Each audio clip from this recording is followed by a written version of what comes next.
धृतराष्ट्र और गांधारी का वन में जाना तथा चतुर्दश अध्याय में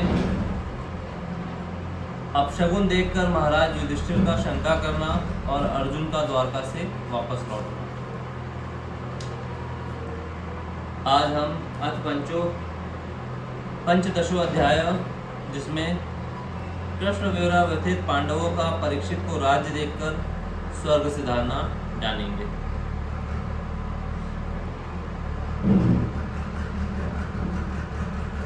सूत उवाच एवं कृष्ण सख कृष्णो भ्रात्रा राजविकल्पित नाना शकास्पंद रूप कृष्ण विशेष कशित शोकेन शुष्य हृदय हाथ सोजो हतप्रभ विभूतने वानु ध्यान शोक्ति न प्रति भाषितुम। शिशुत जी कहते हैं, भगवान श्री कृष्ण के प्यारे सखा अर्जुन तो एक तो पहले ही श्री कृष्ण के विरह से कृश हो रहे थे अर्थात दुखी हो रहे थे। उस पर राजा युधिष्ठिर ने उनकी विदासग्रस्त मुद्रा देखकर उसके विषय में कई प्रकार की आशंकाएं करते हुए प्रश्नों की झड़ी लगा दी, कई प्रश्न कर डाले। शोक से अर्जुन का मुख और हृदय कमल सूख गया था, चेहरा फीका पड़ गया था। वे उन्हीं भगवान श्री कृष्ण के ध्यान में ऐसे डूब रहे थे कि बड़े भाई के प्रश्नों का कुछ भी उत्तर न दे सके। श्री कृष्ण की आंखों से ओझल हो जाने के कारण वे बड़ी हुई प्रेम जनित उत्कंठा के परवश हो रहे थे। रथ हाँकने, टहलने आदि के समय भगवान ने उनके साथ जो मित्रता, अभिन्न हृदयता और प्रेम से भरे हुए व्यवहार किए थे, उनकी याद बार बार आ रही थी। बड़े कष्ट से उन्होंने अपने शोक का वेग रोका, हाथों से नेत्रों के आंसू पोंछे और फिर रुदे हुए गले से अपने बड़े भाई महाराज युधिष्ठिर से कहा। अर्जुन उवाच वश्चितोह महाराज हरिणा बंधु रूपिणा येन में पहत तेजो देवस्मिपान महत यक्ष क्षण वियोगेन लोको हप्रिय दर्शन उक्तेन रहितो होश मत प्रोच्यते यथा। अर्जुन बोले, महाराज मेरे ममेरे भाई अथवा अत्यंत घनिष्ठ मित्र का रूप धारण कर श्री कृष्ण ने मुझे ठग लिया। मेरे जिस प्रबल पराक्रम से बड़े बड़े देवता भी आश्चर्य में डूब जाते थे, उसे श्री कृष्ण ने मुझसे छीन लिया। जैसे यह शरीर प्राण रहित होने पर मृतक कहलाता है, वैसे ही उनके क्षण भर के वियोग से यह संसार अप्रिय दिखने लगता है। उनके आश्रय से द्रौपदी स्वयंवर में राजा द्रुपद के घर आए हुए कामोन्मत्त राजाओं का तेज मैंने हरण किया, धनुष पर बाण चढ़ाकर मत्स्य वेद किया और इस प्रकार द्रौपदी को प्राप्त किया। उनकी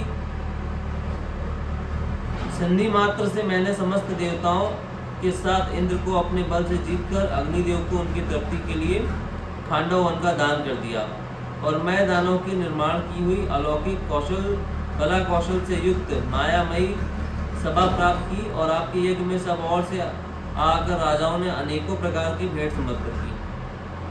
10,000 हाथियों की शक्ति और बल से संपन्न आपके इन छोटे भाई भीमसेन ने उन्हीं की शक्ति से राजाओं के सिर पर पैर रखने वाले अभिमानी जरासंध का वध किया था। तदंतर उन्हीं भगवान ने बहुत से राजाओं को मुक्त किया, जिनको जरासंध ने महाभैरव यज्ञ में बलि चढ़ाने के लिए बंदी बना रखा था। उन सब राजाओं ने आपके यज्ञ में अनेकों प्रकार के उपहार दिए थे।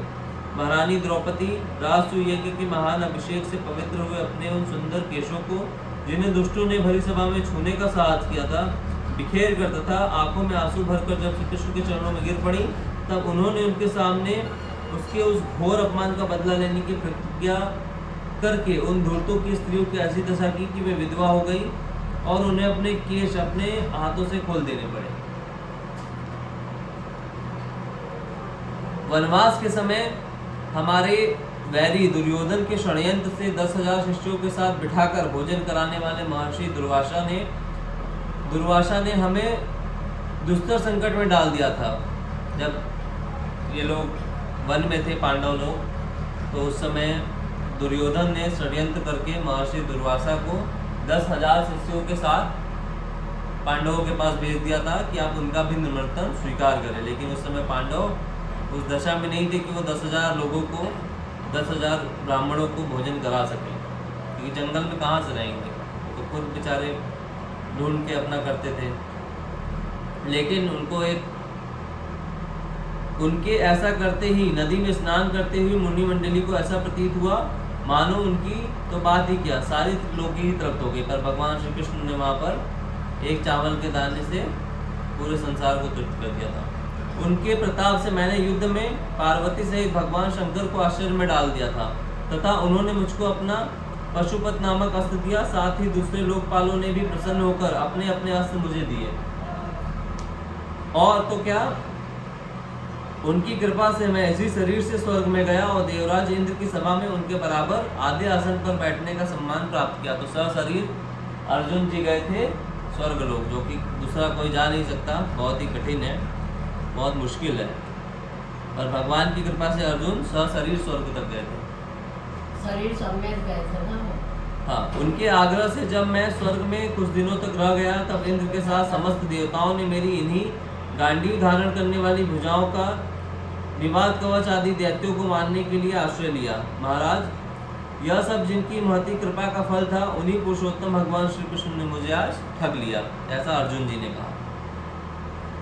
एक बार राजा दुर्योधन महर्षि दुर्वासा की बड़ी सेवा की। उससे प्रसन्न होकर मुनि ने दुर्योधन से वर मांगने को कहा। दुर्योधन ने यह सोचकर कि ऋषि के श्राप से पांडव नष्ट हो जाएंगे, अच्छा अवसर है, मुनि को कहा, ब्राह्मण, हमारे कुल में युधिष्ठिर प्रधान है, मतलब ज्येष्ठ भ्राता है, बड़े भाई हैं। आप अपने 10 सहस्त्र अर्थात 10,000 शिष्यों सहित उनका आतिथ्य स्वीकार करें, किंतु आप उनके यहाँ उस समय जाएं जब द्रौपदी भोजन कर चुकी होगी, जिसे उससे भूख का कष्ट न उठाना पड़े। ये षड्यंत्र करा दुर्योधन ने कि द्रौपदी खाना खा ले, मतलब द्रौपदी आखिरी में खाती थी, खाना खा ले वो, उसके बाद आप जाना तो द्रौपदी को भूख का कष्ट न उठाना पड़े। तो द्रौपदी के पास सूर्य देव की दी हुई एक ऐसी बटलोई थी, बटलोई मतलब एक मटकी, जिसमें सिद्ध किया हुआ अन्य द्रौपदी के भोजन कर लेने से पूर्व शेष नहीं होता। मतलब द्रौपदी ने अगर भोजन नहीं किया है तो 1,00,000 लोग भी अगर आएंगे तो वो खाएंगे, उसमें आता जाएगा। लेकिन अगर द्रौपदी ने खा लिया, द्रौपदी सबसे आखिरी में खाती थी, द्रौपदी के खाने के बाद वो खत्म हो जाएगा। तो भोजन ठीक है, किंतु द्रौपदी के भोजन के बाद वो समाप्त हो जाता। दुर्वासा जी के दुर्योधन के कथानुसार उसके भोजन कर चुकने पर मध्याह्न मतलब दोपहर के समय शिष्य मंडल सहित पहुंचे और धर्मराज से बोले, हम नदी पर स्नान करने जा रहे हैं, तुम हमारे लिए भोजन तैयार रखना। इससे द्रौपदी को बड़ी चिंता हुई और उसने अति आर्त होकर आर्त बंधु भगवान श्री कृष्ण की शरण ली। भगवान तुरंत ही अपना विशाल सा भवन छोड़कर द्रौपदी की झोपड़ी पर आए और उससे बोले, कृष्ण, आज बड़ी भूख लगी है, कुछ खाने को दो। द्रौपदी भगवान की इस अनुपम दया से गदगद हो गई और बोली, प्रभु, मेरा बड़ा भाग्य है जो आज विशंबर ने मुझसे भोजन मांगा, परंतु क्या करूं, अब कुटी में कुछ भी नहीं है। भगवान ने कहा, अच्छा, वो पात्र तो लाओ, उसमें